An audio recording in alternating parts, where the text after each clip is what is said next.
You may have noticed in your syllabus that we're scheduled to have a little lecture on the 5 BigIdeas, which is a fairly recent book by a woman named Lisa Carter.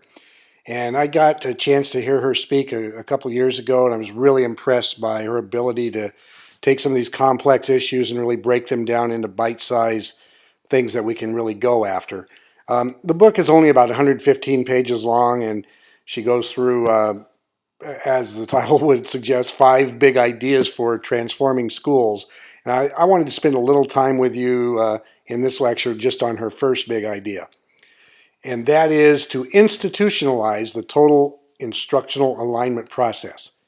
She talks in there about how sometimes in education we lack a common vocabulary, unlike medical people, lawyers who tend to all speak the same vernacular. Sometimes we don't do that.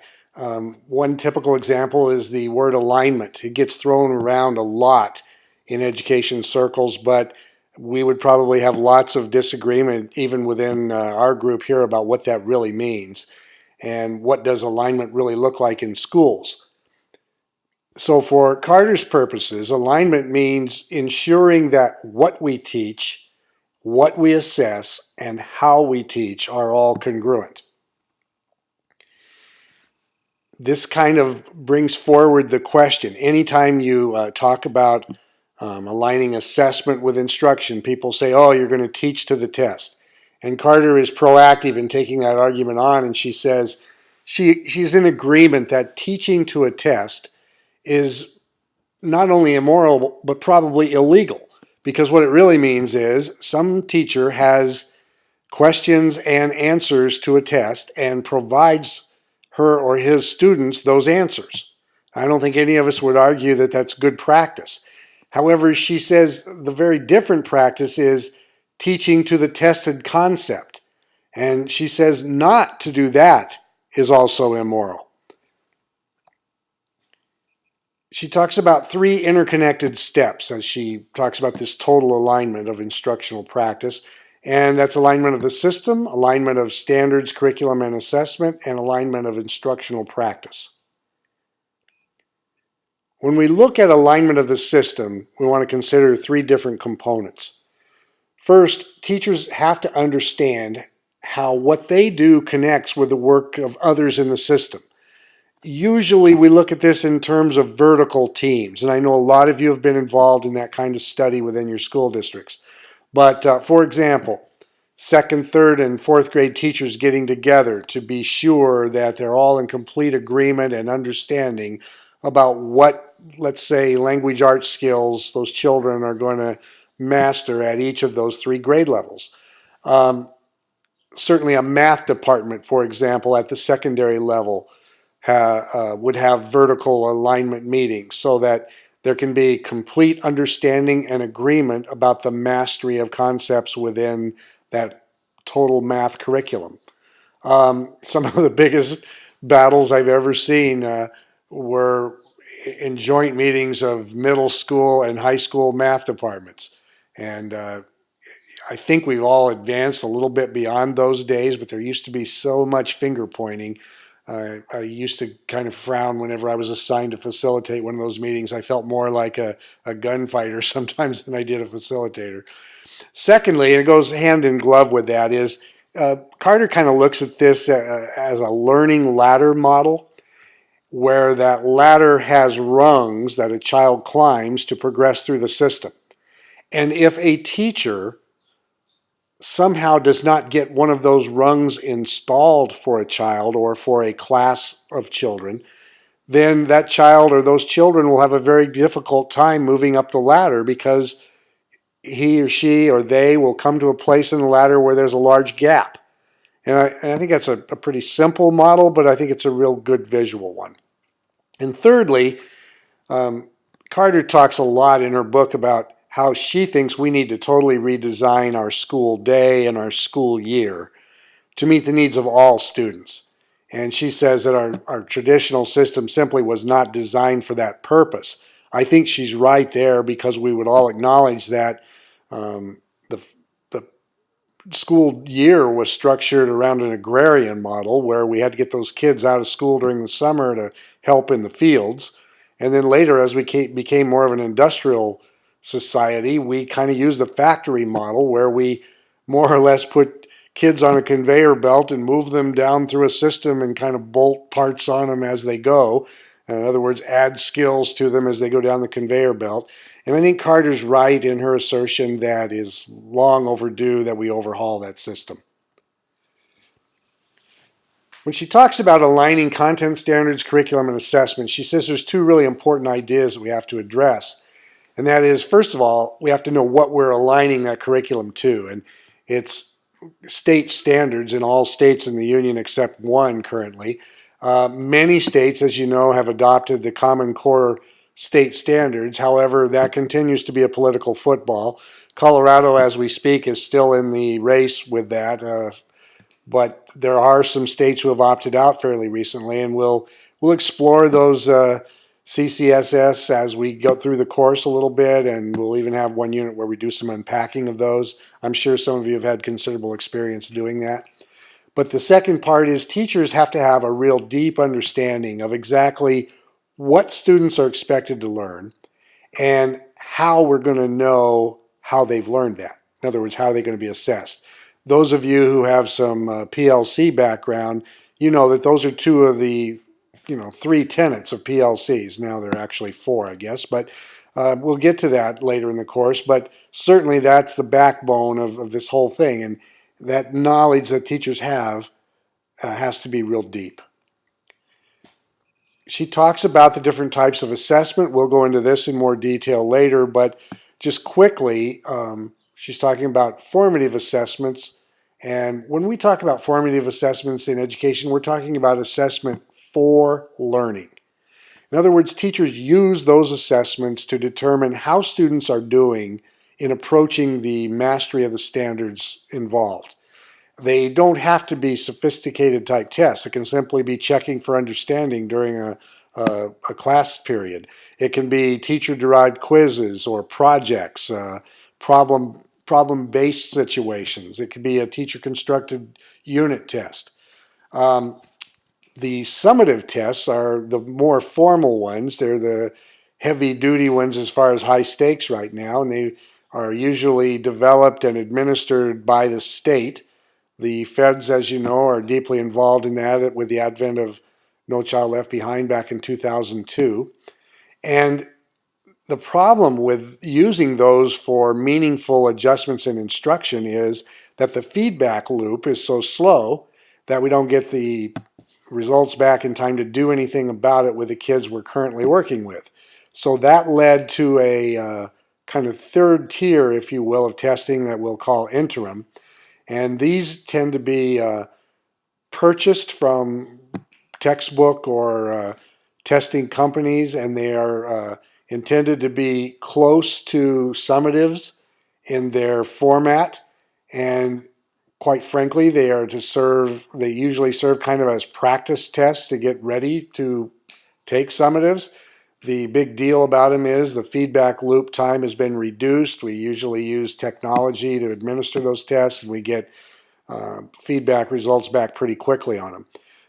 In the parentheses above, you see that I've said that Carter advocates using or considering both content and format. What she means by format, give you a great example.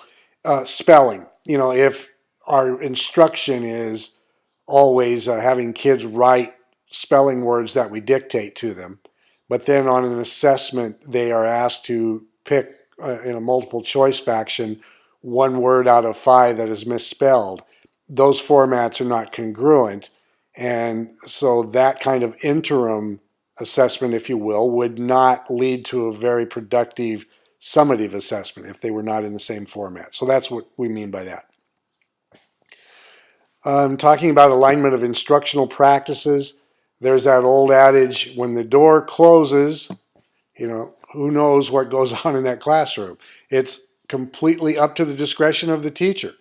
And certainly the students trust the teacher, so the students aren't usually sitting there in judgment of whether that lesson is meeting the standards or is aligned with the coming assessments. So There's a lot of trust involved in this whole business of education, and always has been, and I can't see a time when there won't be.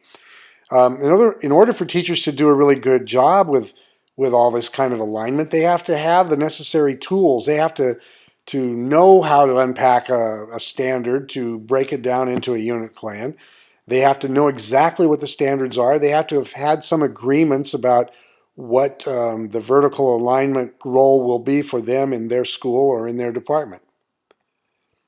Now here's a diagram that you'll see in Carter's book of a completely misaligned instructional program. Unfortunately, we still find these here and there.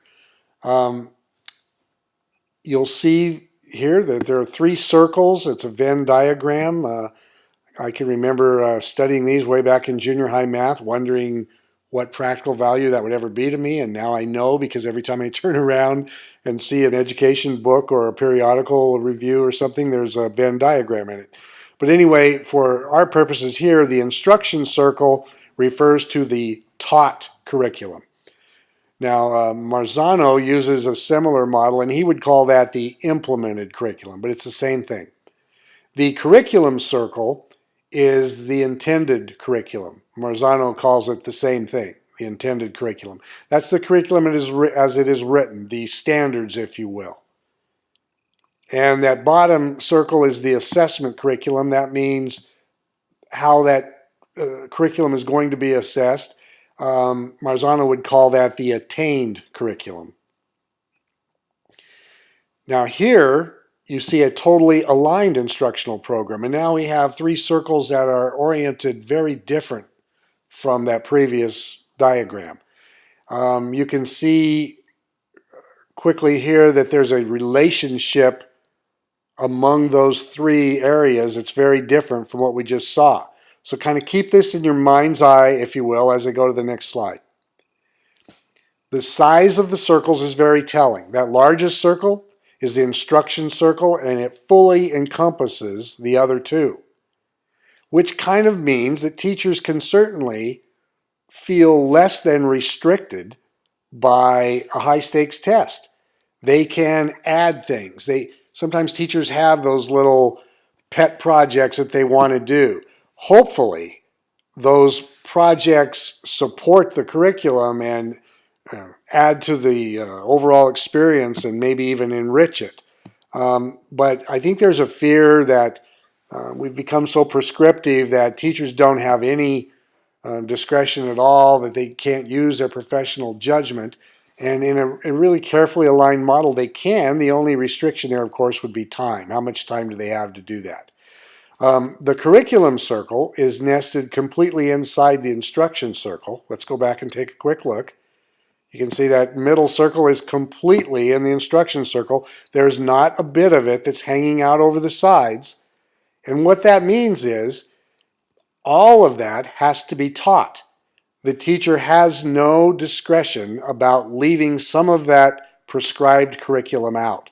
That is really key if we're going to talk about a completely aligned curriculum, instruction, and assessment model. The assessment circle, as you can see, is the smallest, and it's nested inside both of the other 2. The reason it's the smallest is, of course, because we don't typically assess everything that we teach. That would probably be too much of a task. I think as we get more sophisticated with writing really good assessments, the size of that circle starts to approach the curriculum circle. But it is important to know that none of that circle overhangs either. So it would be unfair and not following the rules of accountability, if you will, if that assessment circle hung out over either of the other 2. It's fully encompassed.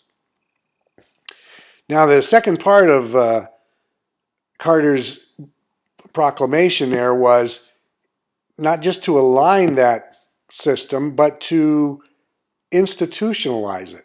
And she talks about going from a good idea to the concept of institutionalization. And you can see there she has some really sound ideas for leaders to consider as they go about this kind of a process. Make sure everyone in your organization has a pervasive understanding of what that three concentric circles diagram means, exactly what it means, and really has a full understanding of why we would go through a vertical alignment process. As we've already discussed, processes like this need time to develop some deep roots. You can't just hit this one, then go on to other concepts, leave it behind. This needs to be put in the ground and then nurtured and brought along. And when new teachers come on board, give them a chance to learn the concept too. It needs to be handed down almost from one group to another. Bring a focus to this through communication. You can write about it in newsletters. You can talk to parent groups. Your building accountability committee should have a thorough understanding about this. When you hire new teachers, you want to communicate this whole philosophy to them. Review the progress frequently. So you don't put everyone through the whole training ever again, but it's good to review the progress and why we believe the way we do about this. I really like this next one, increase leadership capacity. You may notice that I try to refrain from using the word principal when I'm talking about instructional leaders. I don't always succeed with that, but that's because I think there are lots of instructional leaders in schools. Some of them are not administrators. And as we learn more about that whole concept of leadership team, I think that'll become more and more prevalent.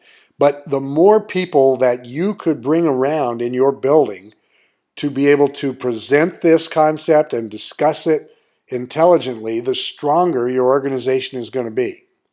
And then that last one is to be able to recognize and celebrate when you've had success with this. That was not something I was particularly good at when I was a building level administrator. And I got nicked for that on some evaluations that I asked my staff to do. I think I learned more about that as I grew, but back in the days when I was a principal, I don't think I did a very good job with that. Just in case you're interested, Lisa Carter's other 4 big ideas that are in that little book are: number 2, to create a totally effective learning environment, which addresses things like the facility itself, safety, orderliness, just kind of the emotional safety that people feel within the building as well as their physical safety. Number 3, to focus on the quality of the teacher, both in hiring and developing teachers. Number 4, to redesign and align time for learning. And I already alluded to that a little bit, but she really thinks that we're long overdue for an overhaul in that regard, and I think she's right. And then the 5th big idea is to learn and adjust based on data. And she's a big proponent of disaggregating data to learn much more and to go deeper. And we'll talk about that when we get further into the course about the importance of disaggregating.